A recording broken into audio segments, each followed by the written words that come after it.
Welcome back to all of you guys. Welcome in another video of MS Biology. As in my previous video, I have discussed about the carbohydrate molecules, right? Their classifications, their properties, their biological importance and functions. So in the sequence of that, in this video lecture, I am going to discuss about another molecules, biomolecules, which is very important for all the biological functions and activities known as proteins. So in this video, I will discuss protein chemistry, protein classifications, protein structures, protein functions, and their building blocks like amino acids properties and their chemical properties, peptide bond formation, all those things regarding the biological as well as energetic point of view. Okay, so if you are preparing for KVS PGT biotechnology and CSIR NET examinations or ICMR or GET biotechnology or life science, so this video is just for you. And one thing more I would like to announce here. अगर आप KVS PGT biotechnology की preparation कर रहे हैं और अगर online class से जुड़ना चाहते हैं तो इस गिवन नंबर पे आप कॉल कर सकते हैं और आपको बाकी सारी डिटेल्स जो है वहाँ उस कॉल के दौरान आपको दे दी जाएगी. ओके, सो स्टार्ट करते हैं आज के वीडियो को. Basically that is protein. So what is the mean of a protein? So basically जितने भी बायोलॉजिकल सिस्टम्स है, लाइक जो भी ऑर्गेनिजम्स हैं, बैक्टीरिया है, यूकैरियोटिक्स है या प्रोकैरियोटिक्स है, जो भी कोई एग्जांपल्स आप ले सकते हैं, चाहे प्लांट का, चाहे एनिमल्स का, चाहे फिर बैक्टीरिया का. सभी लिविंग ऑर्गेनिजम्स में जो भी कुछ फिनोटाइपिक कैरेक्टर्स आपको दिखाई देते हैं, उन सभी फिनोटाइपिक कैरेक्टर्स के लिए कोई ना कोई सिंगल एक प्रोटीन क्या होती है, रिस्पॉन्सिबल होती है, राइट? जैसे अगर हम लोग अपने स्किन कलर की बात करें तो उसके लिए भी प्रोटीन्स रिस्पॉन्सिबल है, known as the melanin proteins. अगर अपने हेयर के कलर की बात करें तो उसके लिए भी proteins responsible, that is the keratin proteins. Okay, plant में ग्रीन लीफ की अगर हम लोग बात करें तो उसके लिए भी प्रोटीन रिस्पॉन्सिबल है, that is chlorophyll, right? So basically proteins एक बायोलॉजिकल सिस्टम में पाया जाने वाला एक ऐसा बायोमोलिक्यूल्स है जो कि बायोलॉजिकल एक्टिविटी के लिए क्या होता है, रिस्पॉन्सिबल होता है. और ये प्रोटीन्स हमारी बॉडी में बहुत ही इंपॉर्टेंट रोल प्ले करते हैं. ओके, और केमिकली ये होते क्या है, दैट इज लीनियर होते हैं, that means unbranch polymer of amino acids. So पहला आपसे जो आपको पॉइंट यहाँ पे दिया गया बेसिकली ये कि लीनियर है, जबकि आपने कार्बोहाइड्रेट के बारे में पढ़ा कि वो लीनियर भी हो सकता है और ब्रांच भी हो सकता है. पॉलीसेकेराइड्स के बारे में, प्रोटीन कभी भी ब्रांच नहीं होता, वो हमेशा लीनियर के फॉर्म में पाए जाते हैं. दैट मीन्स अमीनो एसिड जो होते हैं वो आपस में एक दूसरे से इस तरीके से लीनियरली क्या होते हैं, अरेंज्ड होते हैं, राइट? तो ये आपका क्या है, that is linear unbranch polymer of amino acids होते हैं. Okay, so basically these are the polymer of amino acids. तो अमीनो एसिड्स बेसिकली क्या होते हैं, इनके बिल्डिंग ब्लॉक्स होते हैं, मीन्स इनसे मिलकर के ही प्रोटीन्स क्या होते हैं, बने होते हैं. तो proteins are what, polypeptide chain of amino acids, means ढेर सारे अमीनो एसिड से मिलकर के पेप्टाइड का फॉर्मेशन होता है. और ऐसे ही कई सारे पेप्टाइड का मीन्स, जैसे सपोज एक अमीनो एसिड ये है और दूसरा अमीनो एसिड आपका ये है, तो इस तरीके से अगर कई सारे अमीनो एसिड्स आपस में जुड़ जाते हैं उसको हम पेप्टाइड चेन बोलते हैं. तो कई सारे पेप्टाइड चेन को क्या बोलेंगे, दैट इज द पॉलीपेप्टाइड. तो जो प्रोटीन्स होते हैं वो polypeptide chain of amino acids कहलाते हैं. और अमीनो एसिड्स जो होते हैं उनको हम क्या बोलते हैं, building blocks of the proteins. Means protein जो होता है वो अमीनो एसिड से मिलकर के बने हुए होते हैं. आप जितने भी प्रोटीन्स का एग्जांपल जानते हैं, like as haemoglobin, like as myoglobin, like as collagen, like as whatever, जो भी एग्जांपल्स आप जानते हैं वो सभी प्रोटीन्स कहीं ना कहीं डिफरेंट काइंड्स के अमीनो एसिड से मिलकर के बने हुए होते हैं, राइट? सो लेट्स डिस्कस कर लेते हैं अमीनो एसिड के बारे में कि अमीनो एसिड एक्चुअली क्या है, राइट? जैसा कि नाम आपको यहाँ पे सजेस्ट कर रहा है, that is amino acids, right? तो ये एक ऐसा ऑर्गेनिक कंपाउंड होता है जिसके पास बेसिकली दो ग्रुप होते हैं, एक अमीनो होता है और एसिड के लिए कार्बोक्सिलिक ग्रुप होता है, राइट?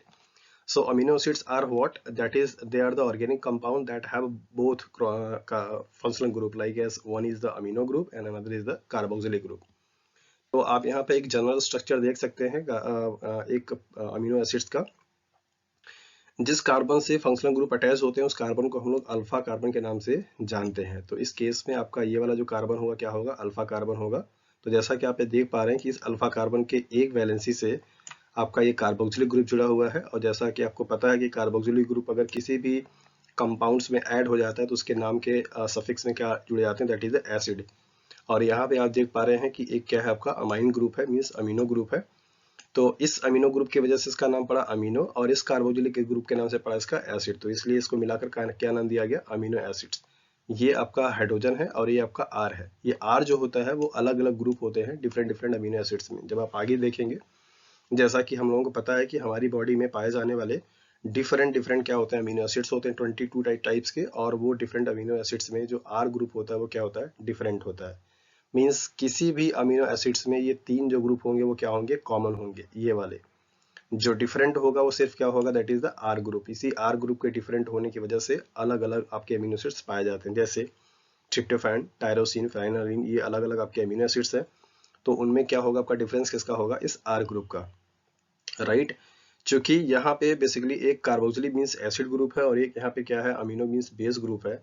तो आप कह सकते हैं कि ये आपका जो अमीनो एसिड्स होता है उसके पास प्रॉपर्टी होती है दोनों की।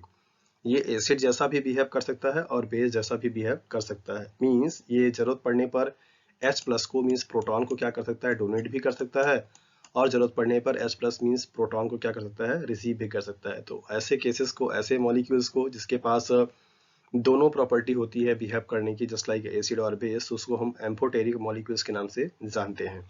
ओके, तो बेसिकली आपका अमीनो एसिड जो होते हैं वो एक्ट कर सकता है एसिड और base just because of the presence of these group. So carboxylic group has tendency to loses their hydrogen in the form of a protons, so it will act as an acid. While NH2 group has tendency to accept the accept the protons to become an H3 positive. So in this case it will act as a base, right? तो इन दोनों group के present होने की वजह से आपके ये जो अमीनो एसिड्स होते हैं वो एसिड और बेस की जैसा क्या करते हैं, काम करते हैं। Okay, late me erase it. और आपने यहाँ पे देखा कि बेसिकली जो अमीनो एसिड्स होते हैं वो क्या होते हैं, एसिड और बेस जैसा काम करते हैं, और उनके उसी नेचर के बेसिस को हम एम्फोटेरिक नेचर के नाम से भी जानते हैं। एम्फोटेरिक का मतलब होता है dual nature, that means acid and base. और ये एक्ट कर सकते हैं ज्यूटर आयन के तरीके से, राइट। तो ज्यूटर आयन का कॉन्सेप्ट क्या होता है, आप इसको इस फिगर से देख सकते हैं। ज्यूटर आयन का मतलब होता है कि बेसिकली नॉर्मल केस में अगर आप देखें तो आपको यहाँ पे ये इस तरीके से दिखाई देगा जो अमीनो एसिड्स होते हैं। Let me erase it all this things, so आपको अच्छे से समझ में आ जाएगा। तो ज्यूटरान का मतलब क्या है कि नॉर्मल कंडीशंस में आप देख रहे हैं कि ये कार्बोक्सिलिक के फॉर्म में है और ये इस तरीके के फॉर्म में है। जब इसका ऐसे पीएच वैल्यू या फिर जब इसको वाटर में क्या किया डिजोल्व किया जाता है तो ये कार्बोक्सिलिक बेसिकली कार्बोक्सिलेट आयन के फॉर्म में पाया जाता है। That means C double bond और C carbon double oxygen O, ये कार्बोक्सिलेट आयन। और यहाँ पे आपका जो होगा वो NH3 पॉजिटिव के फॉर्म में पाया जाता है, राइट। तो जब अमीनो एसिड्स का आयोनाइजेशन हो करके इसके कार्बोक्सिलिक ग्रुप पे क्या हो जाए, नेगेटिव हो जाए, और इसके इस वाले ग्रुप पे क्या हो जाए, पॉजिटिव हो जाए, इस फॉर्म को हम लोग क्या बोलते हैं, ज्यूटर आयन बोलते हैं, राइट। और ये ज्यूटर आयन ही बेसिकली रिस्पॉन्सिबल, मतलब ये कंडीशन जो होता है वो रिस्पॉन्सिबल होता है किसके लिए, दैट इज द उसके एसिड एंड बेस की प्रॉपर्टी के लिए। ओके, तो ज्यूटर आयन का मतलब क्या हुआ, दैट इज ये वाला फॉर्म, मीन्स जहाँ पे अमीनो एसिड्स क्या हो, आयोनाइज फॉर्म में हो, एक पॉजिटिव और एक नेगेटिव चार्ज को क्या कर रहा हो, बियर कर रहा हो। ऐसे फॉर्म को या उस कंडीशंस को हम लोग क्या बोलते हैं, zwitter ion. Isoelectric point, isoelectric point से आपसे एग्जाम में सवाल पूछे जाते हैं कि ये क्या होता है। तो एक ऐसा पीएच जिस पीएच पे कोई भी पर्टिकुलर अमीनो एसिड्स के पास जो ओवरऑल चार्जेज हो जाए वो क्या हो जाए, जीरो हो जाए, क्या हो जाए, जीरो हो जाए। ऐसे इस पीएच को या ऐसे पॉइंट को हम लोग आइसोइलेक्ट्रिक पॉइंट के नाम से जानते हैं। तो यहाँ पे आप देखिए कि ये वाला जो स्टेट है ये बेसिकली इसका आइसोलेक्टिव पॉइंट कहलाएगा, दैट मीन्स पीआई कहलाएगा। क्यों, क्योंकि यहाँ पे आप देख पा रहे हैं कि ये ऐसा पीएच वैल्यू है जहां पर ये कार्बोक्सिलेट क्या है, आपका कार्बोक्सिलिक एसिड कार्बोक्सिलेट के फॉर्म में है, दैट मीन्स नेगेटिव के फॉर्म में। जबकि यहाँ पे आप देखिए ये क्या है, पॉजिटिव के फॉर्म में है। तो ये एक पॉजिटिव चार्ज है और ये एक नेगेटिव चार्ज, ये दोनों पॉजिटिव और नेगेटिव एक दूसरे को कैंसिल आउट कर देते हैं, और इस पे चार्ज जो होगा बेसिकली क्या हो जाएगा, दैट इज द जीरो। तो उस पीएच को या उस पॉइंट को जिसपे कोई भी अमीनो एसिड्स के पास जो चार्जेस हो वो जीरो हो जाए, उसको बेसिकली हम लोग क्या बोलते हैं, pi, that means isoelectric point. अब यहाँ पर आपको सवाल पूछा जाता है कि अगर किसी भी अमीनो एसिड्स का जो पीआई की वैल्यू है, अगर उसको पीएच उसकी वैल्यू कम किया जाए पीआई से, या पीएच की वैल्यू अगर ज्यादा किया जाए तो उसके ऊपर चार्जेस क्या बनेंगे, यहाँ से सवाल आपसे पूछा जाता है। और खास करके जो नेट के एग्जामिनेशन होते हैं उनमें ज्यादा पूछे जाते हैं, और आप बाकी पीजीटी के लिए के एग्जाम के लिए भी आप इसको समझ सकते हैं और वहां पे भी सवाल आपसे पूछे जा सकते हैं। तो यहाँ पे कंडीशंस दे रखा है कि अगर पीएच की जो वैल्यू है वो क्या हो जाए, पीआई से कम हो जाए, मतलब पीएच की जो वैल्यू हो वो क्या हो, लोअर देन हो आपके पीआई से। तो उस कंडीशंस में क्या होगा, पीआई की वैल्यू ऐसा है जहाँ पे चार्ज क्या है आपका अमीनो एसिड्स पे 0 है। तो पीएच की वैल्यू जब कम किया जाएगा तो पीएच की वैल्यू अगर कम होता है तो H प्लस आयन कंसंट्रेशन क्या होता है, बढ़ता है, राइट। जैसा कि आप सब लोग जानते हैं कि जो पीएच की वैल्यू होती है, पीएच का जो रिलेशन होता है वो H प्लस आयन में कैसा होता है, इनवर्सली होता है, राइट। तो जैसे आप पीएच की वैल्यू को क्या करेंगे, लोअर कर देते हैं, तो वहां पे H प्लस आयन कंसंट्रेशन बढ़ जाता है। और जैसे ही मीडियम में H प्लस आयन कंसंट्रेशन क्या होगा आपका, बढ़ेगा, तो ये जो कार्बोक्सिलेट आयन था अब वो बेसिकली कार्बोक्सिलिक के फॉर्म में क्या होता है, बन जाता है। तो यहाँ पे अब ओवरऑल चार्जेस क्या दिखाई देंगे आपको, पॉजिटिव दिखाई देंगे। तो कॉन्सेप्ट क्या निकल करके आया कि जब पीएच की वैल्यू पीआई से क्या होगा, कम होगा, तो उस टाइम पे जो चार्जेस ओवरऑल आएंगे वो क्या आएंगे आपके, पॉजिटिव आएंगे। क्या आएंगे, पॉजिटिव। ओके। और सेम यही अगर हम लोग बात करें कि जब पीएच की वैल्यू क्या हो, ज्यादा हो as compare to the pI के, तो उस केस में क्या हो जाएगा, आप यहाँ पे देखिए, जब पीएच की वैल्यू क्या हो, ज्यादा हो, किससे, पीआई से, तो पीएच की वैल्यू जब ज्यादा होगा इसका मतलब कि वहां पे OH आयन कंसंट्रेशन बढ़ेगा, जबकि H प्लस का कंसंट्रेशन क्या होगा, कम होगा।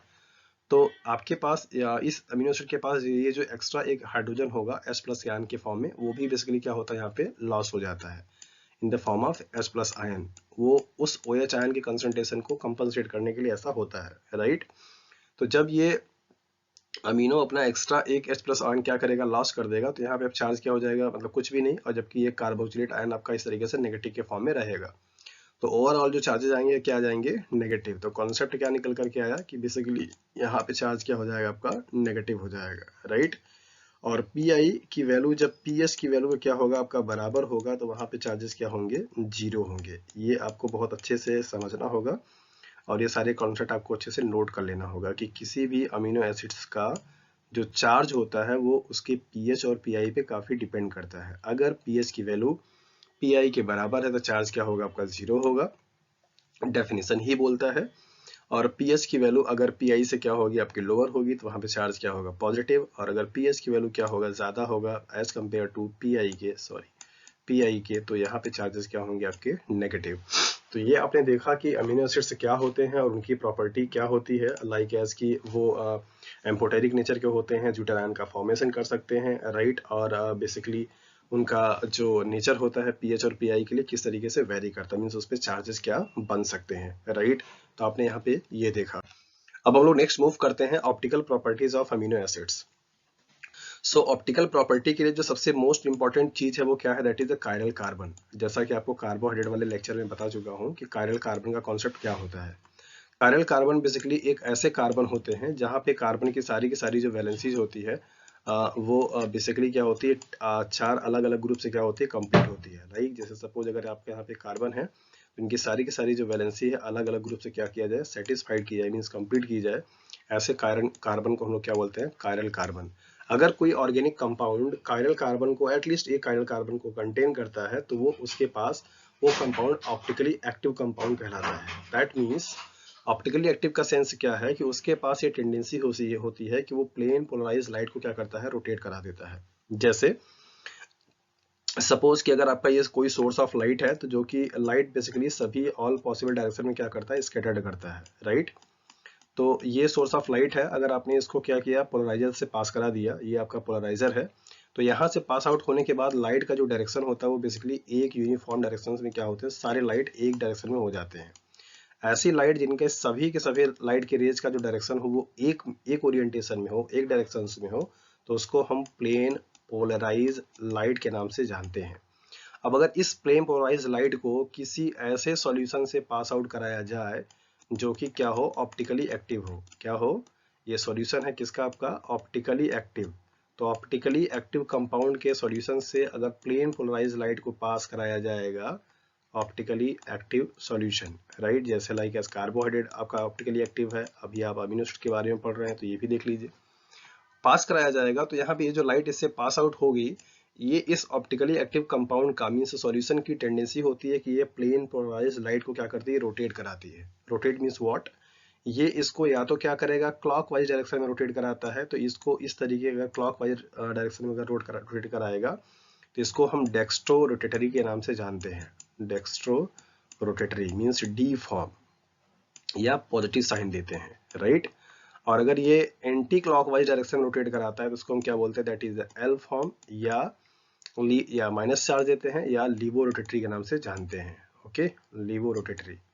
तो dextro rotatory and levo rotatory, positive sign, negative sign, D or L form, ये आपके साइन दिए जाते हैं किसी भी ऑप्टिकली एक्टिव कंपाउंड का जो ऑप्टिकल प्रॉपर्टी होती है उसको अंडरस्टैंड करने के लिए कि वो क्या है। तो प्लेन पोलराइज्ड लाइट क्या होता है, किस तरीके से ऑप्टिकली एक्टिव कंपाउंड्स को आप पहचानेंगे, उसके लिए क्या चीज का जरूरी है, ये मैंने आपको यहाँ पे बताया कि किसी भी ऑर्गेनिक कंपाउंड में एटलीस्ट एक कार्बन ऐसा हो जो कि बेसिकली क्या हो, ऑप्टिकली एक्टिव हो, मींस कायरल कार्बन हो, तो उसको हम लोग क्या बोलते हैं, that is the optically active compound बोलते हैं। ओके, तो बेसिकली अमीनो एसिड जो होते हैं वो भी क्या होते हैं, ऑप्टिकली एक्टिव होते हैं। दैट मीन्स उनके पास भी कायरल कार्बन की प्रेजेंस होती है। कैसे होती है हम लोग यहाँ पे देख लेते हैं। तो होपफुली आपको ये प्लेन पोलराइज्ड लाइट का कॉन्सेप्ट और जो रोटेशन की प्रॉपर्टी है वो आपको समझ में आई होगी कि क्या ये होता है, लीवो रोटेटरी या एल फॉर्म, डेक्स्ट्रो रोटेटरी या डी फॉर्म। ओके, तो देखते हैं कि कौन कौन से अमीनो एसिड्स हैं जिनके पास ये प्रॉपर्टी होती है और कौन से ऐसे जिनके पास नहीं होती है। तो अगर आप अमीनो एसिड्स के बेसिक स्ट्रक्चर को अपने माइंड में रखेंगे तो आपको बहुत अच्छे से समझ में आ जाएगा। तो देखते हैं यहाँ पे। आपको यहाँ पे लिखा गया है स्टेटमेंट कि जितने भी अमीनो एसिड्स होते हैं, that means all amino acids are optically active except glycine. ये बड़ा इंपॉर्टेंट पॉइंट है। ग्लाइसिन को छोड़ करके जितने भी अमीनो एसिड्स आपने अभी तक सुने या जाने हैं, लाइक एज एनालिन, वैलिन, आइसोलेसिन या ल्यूसिन, लाइसिन, व्हाटएवर जो भी है, वो सारे के सारे क्या होंगे, ऑप्टिकली एक्टिव होंगे। ग्लाइसिन ऑप्टिकली एक्टिव क्यों नहीं है, इसको यहाँ पे देख लेते हैं। जैसा कि आपको स्ट्रक्चर अच्छे तरीके से पता है कि कार्बन से एक ग्रुप में क्या जुड़ा होगा, आपका कार्बोक्सिलिक ग्रुप जुड़ा होगा और एक तरफ आपके क्या जुड़े होंगे, दैट इज NH2 ग्रुप जुड़े हुए होंगे और एक आपका क्या यहाँ पे R होगा। तो R की जगह पे ग्लाइसिन में क्या होता है, H होता है और यहाँ पे आपका नॉर्मली ये H रहता है। तो मैंने आपको पहले ही बताया था कि ये तीन आपके जो ग्रुप होते हैं वो सारे अमीनो एसिड्स में क्या होते हैं, कॉमन होते हैं, राइट। तो ग्लाइसिन के केस में यहाँ पे जो R ग्रुप होता है वो क्या होता है, H होता है। तो चूंकि यहाँ पे कार्बन की दो वैलेंसी सेम टाइम के एटम से सेटिस्फाइड की गई, दैट इज हाइड्रोजन से, दैट इज वाई हम बोल सकते हैं कि बेसिकली ये कायरल कार्बन नहीं है। सो कायरल कार्बन अगर नहीं है तो डेफिनेटली वो ऑप्टिकली एक्टिव कंपाउंड नहीं होगा। तो इस वजह से आपको बताया गया कि सारे अमीनो एसिड्स बेसिकली क्या होते हैं, ऑप्टिकली एक्टिव होते हैं, सिर्फ ग्लाइसिन को छोड़ करके। क्यों, ये मैंने आपको बता दिया। और अगर कंपाउंड ऑप्टिकली एक्टिव है तो वो क्या शो करेंगे, that is the enantiomer. Enantiomer ऐसे स्टीरियो आइसोमर्स होते हैं जो कि आपस में एक दूसरे के मिरर इमेज होते हैं। अगर आपने ग्लूकोज का फॉर्म पढ़ रखा है D और L, तो वहां पे मैंने आपको बताया था कि ये दोनों आपस में क्या होते हैं, एक दूसरे के मिरर इमेज होते हैं। और ऐसे फॉर्म जहाँ पे दो कंपाउंड या दो ऑर्गेनिक मॉलिक्यूल्स आपस में एक दूसरे के मिरर इमेज हो, ऐसे स्टीरियो आइसोमर को हम लोग क्या बोलते हैं, दैट इज द इनेंशियोमर बोलते हैं। तो आप यहाँ पे भी देख सकते हैं डी और जो फॉर्म होगा कैसे बनता है और किस तरीके से इनेंशियोमर की प्रॉपर्टी ये शो करते हैं। They have ability to rotate plane polarised light. आपको जस्ट अभी एक्सप्लेन किया कि अमीनो एसिड जो होते हैं उनके पास ये प्रॉपर्टी होती है कि वो प्लेन पोलराइज्ड लाइट को रोटेट करा सकते हैं, राइट। इधर डायरेक्शन क्या होगा आपका, या एंटी क्लॉकवाइज या तो फिर क्या होगा, क्लॉकवाइज।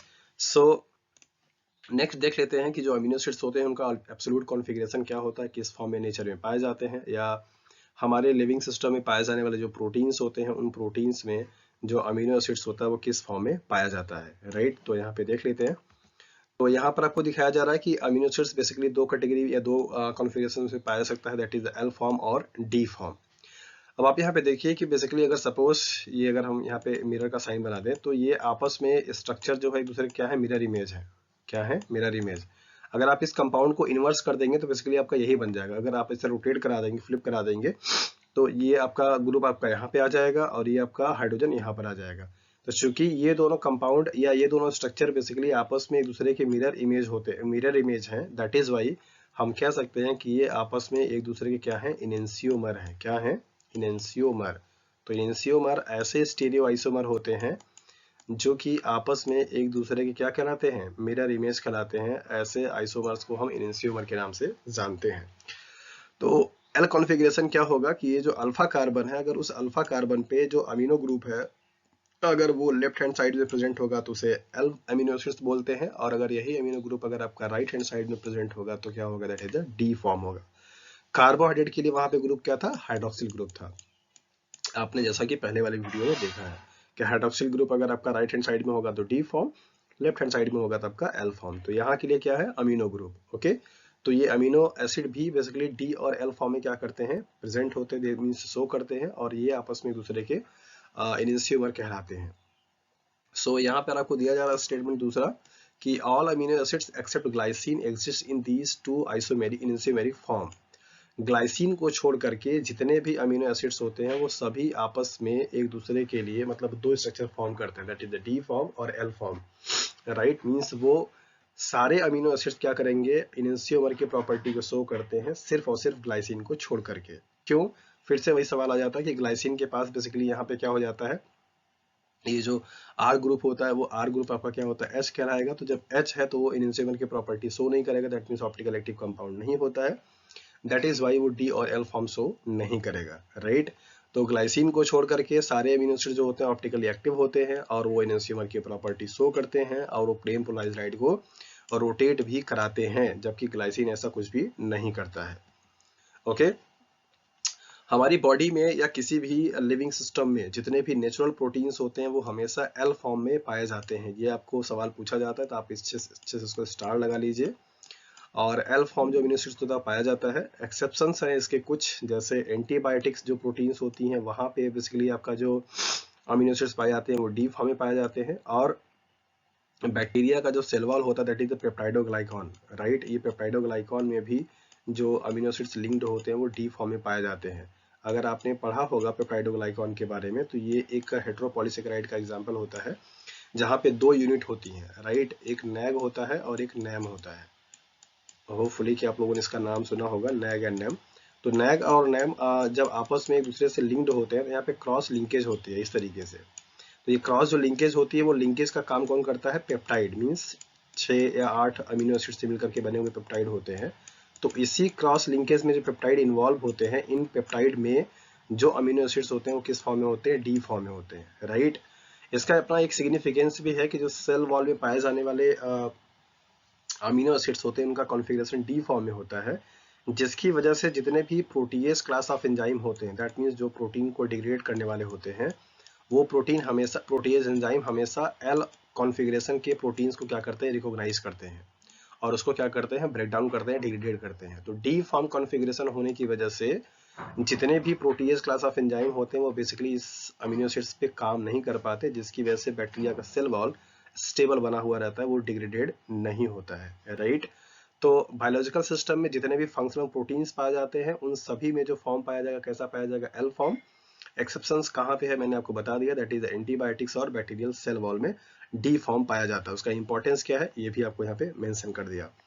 अब आते हैं यहाँ पे स्टैंडर्ड अमीनो एसिड्स। वैसे लिविंग सिस्टम में अगर देखा जाए तो 100 number of different kinds of amino acids पाए जाते हैं, बट अमीनो एसिड्स को जेनेटिक कोडान के बेसिस पे, दैट मींस कौन कौन से जेनेटिक कोडान कोड करते हैं किस अमीनो एसिड्स को, उसके बेसिस पे स्टैंडर्ड और non standard amino acids classify किया गया। तो स्टैंडर्ड का मतलब ये होता है जिनके लिए हमारे जेनेटिक कोडान में क्या है, ट्रिपलेट कोडान पाए जाते हैं। तो उनकी जो संख्या है वो बेसिकली कितनी है, 22 है। पहले ये संख्या कितनी थी, 20 थी। बाद में इसमें दो और अमीनो एसिड क्या किए गए, ऐड किए गए, दैट इज पायरोलाइसिन, क्या किया गया, पायरोलाइसिन और सिलेनोसिस्टीन। ये दो ऐसे अमीनो एसिड हैं जो कि आपके बाद में ऐड किए गए हैं, selenocysteine, selenium containing amino acid के नाम से ही पूछा जाता है, सेलेनोसिस्टीन। ओके, तो ये आपके दो अमीनो एसिड्स हैं जो कि बाद में क्या किए गए, ऐड किए गए स्टैंडर्ड अमीनो एसिड के केसेस कंडीशंस में। बाकी पहले आपके कितने पाए जाते थे, 20 पाए जाते थे और अब कितने हो गए, 22।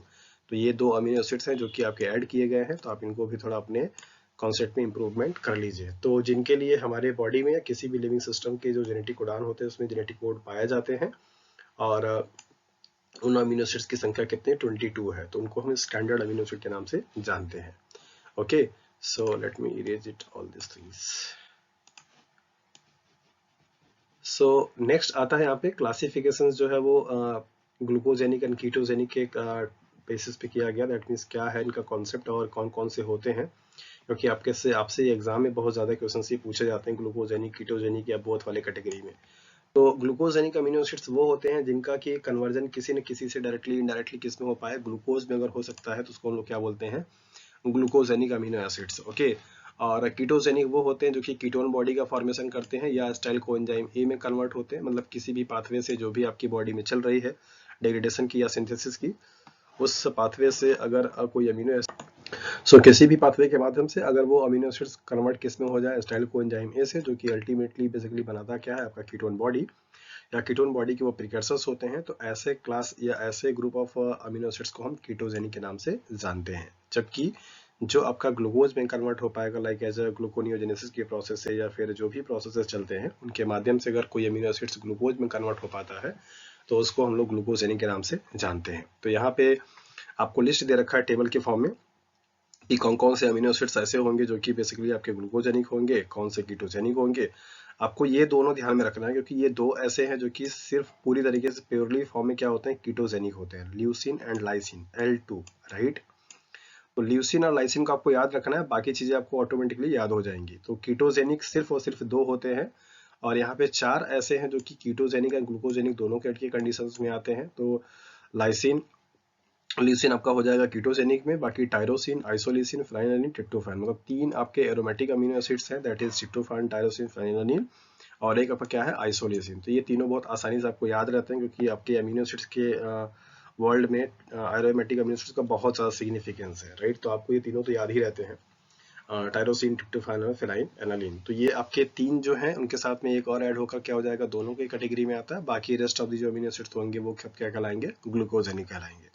ओके, तो ये इनका क्लासिफिकेशन था ग्लूकोजेनिक और कीटोजेनिक का। यहाँ पे आप पाथवे देख सकते हैं, लेजेंड जो देख रखा है यहाँ पे, जितने भी रेड कलर के दिखाई दे रहे हैं वो सब के सब क्या है आपके, दैट इज ग्लूकोजेनिक है, और जितने भी आपके ग्रीन कलर के दिखाई दे रहे हैं दैट इज दो, ये क्या है आपके कीटोजेनिक है, और जो पर्पल या ब्लू कलर का दिखाई दे रहा है वो दोनों ही है, that is the ketogenic and glucogenic है।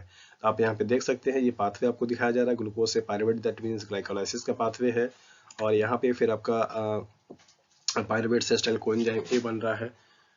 तो ये आपका बेसिकली क्या है, दैट इज द वो साइकिल है, टीसीए साइकिल, राइट। तो यहाँ पे आप देख रहे हैं कि ये सारे पाथवे के प्रोसेस के थ्रू होकर के डिफरेंट डिफरेंट जो अमीनो एसिड्स हैं वो कन्वर्ट हो रहे हैं किसमें, अलग अलग मॉलिक्यूल्स में। तो जो अमीनो एसिड्स बेसिकली क्या होंगे, एसिटाइल कोएंजाइम ए में कन्वर्ट हो जाएंगे, उनको हम कीटोजेनिक बोलते हैं, और जो अमीनो एसिड्स बेसिकली आपके ग्लूकोज में कन्वर्ट हो जाएंगे उसको हम क्या बोलेंगे, ग्लूकोजेनिक बोलेंगे। और जो ऐसे हैं जो कि दोनों में कन्वर्ट हो पाएंगे तो उसको हम क्या बोलेंगे, that is the ketogenic and glucogenic. तो ये आपका चार्ट बहुत इंपॉर्टेंट है, आप इससे चाहे तो स्क्रीनशॉट लेकर के अपने पास रख सकते हैं और समझ सकते हैं कि क्या कॉन्सेप्ट इसका होता है।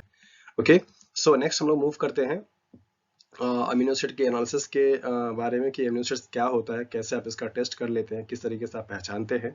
तो यहाँ पे बहुत ही फेमस टेस्ट है, दैट इज द नील-हैंडेड टेस्ट, की ये टेस्ट की वजह से आप अमीनो एसिड्स को या पेप्टाइड्स को या प्रोटीन्स को, इनको क्या करते हैं, चेकआउट करते हैं। तो ये तीनों जो टर्म्स हैं वो अलग अलग हैं। सिंगल अमीनो एसिड्स को हम लोग अमीनो एसिड के नाम से जानते हैं, और अगर अमीनो एसिड की संख्या किसी पेप्टाइड में 2 से लेकर के 10 तक होती है तो उसको हम पेप्टाइड बोलते हैं, और अगर 10 से ज्यादा होगा तो उसे हम प्रोटीन के नाम से जानते हैं। तो नील-हाइड्रीन टेस्ट क्या है और किस तरीके से ये डिटेक्शन करता है, यहाँ पे आपको दिखाया जा रहा है कि नील-हाइड्रीन जो होता है वो रिएक्ट करता है alpha amino group of a free amino acid. जो अमीनो एसिड का जो अल्फा अमीनो ग्रुप होता है, दैट मीन्स ये कार्बन है, और ये आपका बेसिकली क्या है, दैट इज द NH2, ये वाला जो ग्रुप होता है दैट मीन्स फॉर्म है इसके, इसी ग्रुप से क्या करता है, ये रिएक्ट करता है, right, and gives blue colour. और उस ब्लू कलर के सब्सटेंस को बेसिकली हम क्या बोलते हैं, दैट इज द रूमेंस पर्पल। ये भी आपसे एग्जाम में पूछा जाता है कि जब आपका नील-हाइड्रीन टेस्ट में नील-हाइड्रीन जो रिएजेंट होता है वो किस ग्रुप से रिएक्ट करता है, और जो कंपाउंड बनाता है उसको नाम क्या देते हैं, राइट। तो पहला सवाल तो आपसे यही बन जाता है कि कौन से ग्रुप से रिएक्ट करता है, तो आपका आंसर क्या हो जाएगा, अल्फा अमीनो ग्रुप से, राइट। और इस रिएक्शंस का एग्जांपल एक्सेप्शंस क्या है, आपका प्रोलीन होता है। ओके, प्रोलीन के पास बेसिकली ये फ्री फॉर्म में अमीनो ग्रुप नहीं होता है, वहां पे इमीन ग्रुप होता है। क्या होता है, इमीन ग्रुप, जिसको आप इमीनो ग्रुप के नाम से जानते हैं। वहां पे आपका बेसिकली ये NH2 के फॉर्म में नहीं होता है, तो इस वजह से वो उससे रिएक्ट नहीं कर पाएगा और उसका एक्सेप्शंस कहलाता है। तो ये आप देखिए आपका अल्फा कार्बन है, इस अल्फा कार्बन से ये जो ग्रुप होगा आपका क्या कहलाएगा, अल्फा अमीनो ग्रुप। तो नील-हाइड्रीन जो रिएजेंट होता है वो बेसिकली आपका इसी वाले ग्रुप से क्या करता है, रिएक्ट करता है। जबकि आप अगर प्रोलीन का देखेंगे तो प्रोलीन के पास ये NH2 ग्रुप नहीं होता, यहाँ पे NH ग्रुप होता है, जिसको आप अमीनो के नाम से जानते हैं। नॉर्मल केस में इसको हम अमीनो ग्रुप बोलते हैं, और जबकि प्रोलीन के केस में इसको हम इम्यूनो ग्रुप के नाम से जानते हैं। इम्यूनो एसिड के नाम से भी जाना जाता है, राइट। तो प्रोलीन बेसिकली क्या, इसका एक्सेप्शन है इस नील-हाइड्रीन टेस्ट वाले का, ये वाले टेस्ट से इसका हम डिटेक्शन नहीं कर पाते, या होता है उसका अलग कलर आता है। तो नॉर्मल जितने भी अमीनो एसिड्स होंगे उनका निन हाइड्रीन का जो रिएजेंट होगा, आप यहाँ पे देखिए ये निन हाइड्रीन रिएजेंट है और ये अल्फा अमीनो ग्रुप है अमीनो एसिड्स का, ये आपस में जो दोनों रिएक्ट करते हैं तो बेसिकली एक कॉम्प्लेक्स का फॉर्मेशन करते हैं जो कि ब्लू कलर या पर्पल का कॉम्प्लेक्स होता है। और वहाँ पे कलर जो आएगा कैसा आएगा, पर्पल कलर आएगा, ब्लू कलर आता है। तो ब्लू कलर का अपीयरेंस या ब्लू कलर का कलर का डेवलपमेंट होना ये बताता है कि यहाँ पे जो अमीनो एसिड्स हैं या प्रोटीन्स हैं या पेप्टाइड्स हैं। जबकि अगर उस प्रोटीन में आपका प्रोलीन का कंसंट्रेशन ज्यादा होगा या प्रोलीन होगा तो वो आपका रिएक्शन होने के बाद बेसिकली कैसा कंपाउंड बनाएगा, येलो कलर का, येलो ऑरेंज, और आपका कलर कैसा आएगा, ये आएगा। तो आपसे एग्जाम में यही सवाल पूछे जाते हैं कि अगर आपने कोई टेस्ट लगाया हुआ है, सपोज कोई ए और बी कंपोनेंट आपको दे दिया जाए प्रोटीन्स का, और आपने उसको निन हाइड्रीन टेस्ट से क्या करा, एनालिसिस कराया, और उस टेस्ट के बाद आपको वहाँ पे दो कलर दिखाई देते हैं, एक आपका पर्पल और एक आपका ऑरेंज या येलो। तो उस कलर के बेसिस पे क्या आप इंटरफेरेंस निकालते हैं, मीन्स आपको क्या इन्फॉर्मेशन मिलती है, तो आप बताएंगे कि वो प्रोटीन जो कि आपका ब्लू कलर देता है वो बेसिकली सब क्या है, नॉर्मल है, that means normal means present है। और अगर वहां पे आपका ये ऑरेंज या पर्पल दिखाई देता है तो वो क्या होगा आपका, that is the protein present होगा, मीन्स उस अमीनो एसिड में मेजॉरिटी जो अमीनो एसिड्स है वो क्या है, प्रोटीन वाले होते हैं। ओके, सो रिक्वायरमेंट के बेसिस पे अमीनो एसिड को क्लासीफाई किया गया, दैट इज द इसेंशियल और नॉन इसेंशियल अमीनो एसिड्स में। ऐसे सारे अमीनो एसिड्स जिनकी जरूरत हमारी बॉडी में नहीं पड़ती है, दैट मीन्स जो हमारी बॉडी खुद सिंथेसाइज करती है, जिनको लेने की जरूरत हमें बाहर से नहीं होती है, उन सबको हम लोग क्या बोलते हैं, that is the non-essential amino acids. Means these are the those amino acids which are synthesized by our body inside and इनको लेने के लिए हमें बाहर से किसी रिक्वायरमेंट की जरूरत नहीं होती है। तो ऐसे एंजाइम को हम लोग अमीनो एसिड्स को हम लोग क्या बोलते हैं, that is the non essential. जबकि ऐसे अमीनो एसिड्स जो कि हमारी बॉडी में सिंथेसाइज नहीं किया जा सकता है या नहीं होता है, जिनको हमें बाहर से फूड के फॉर्म में क्या करना पड़ता है, इनटेक करना पड़ता है, उनको हम क्या बोलते हैं, इसेंशियल अमीनो एसिड्स। सो इसेंशियल का मतलब जरूरत, रिक्वायर्ड, और रिक्वायर्ड का मतलब कि जो हमारी बॉडी में नहीं है या हमारे पास खुद का नहीं है। सो बेसिकली इनको क्लासीफाई किया गया और इनका यहाँ पे देखिए आपको नाम भी दिया जा रहा है कि कौन कौन से अमीनो एसिड्स आपके इसेंशियल हैं, कौन कौन से आपके नॉन इसेंशियल हैं, कौन से आपके कंडीशनली इसेंशियल है, मीन्स कभी कभी जरूरत पड़ने पर उनको होता है। तो सॉरी, कभी कभी आपसे इनका नंबर ही पूछा जाता है। तो इसेंशियल और नॉन इसेंशियल दोनों का नंबर कितना होता है, 10-10 होता है, 10 आपके नॉन इसेंशियल, 10 आपके इसेंशियल। तो यहाँ पर आपको ये आपको दे रखा है यहाँ बना करके कि आपकी ये वाले जो कैटेगरी है वो किसमें है, आपके इसेंशियल में, और ये आपका जो दोनों आपको दिखाई दे रहा है ये आपका क्या है, नॉन इसेंशियल और इसेंशियल कॉम्बाइंड फॉर्म है, जिसको आप कंडीशनली इसेंशियल के नाम से जानते हैं, और ये आपके क्या है, आपके नॉन इसेंशियल वाले हैं। तो इस नॉन इसेंशियल में से भी यहाँ पे लिया गया है और इसमें से भी आपका यहाँ पे लिया गया है। तो इस तरीके से आप देखें कि नॉन इसेंशियल और इसेंशियल का क्लासिफिकेशन क्या है और इनका डेफिनेशन क्या होता है, किस बेसिस पे इनको हम क्लासिफाई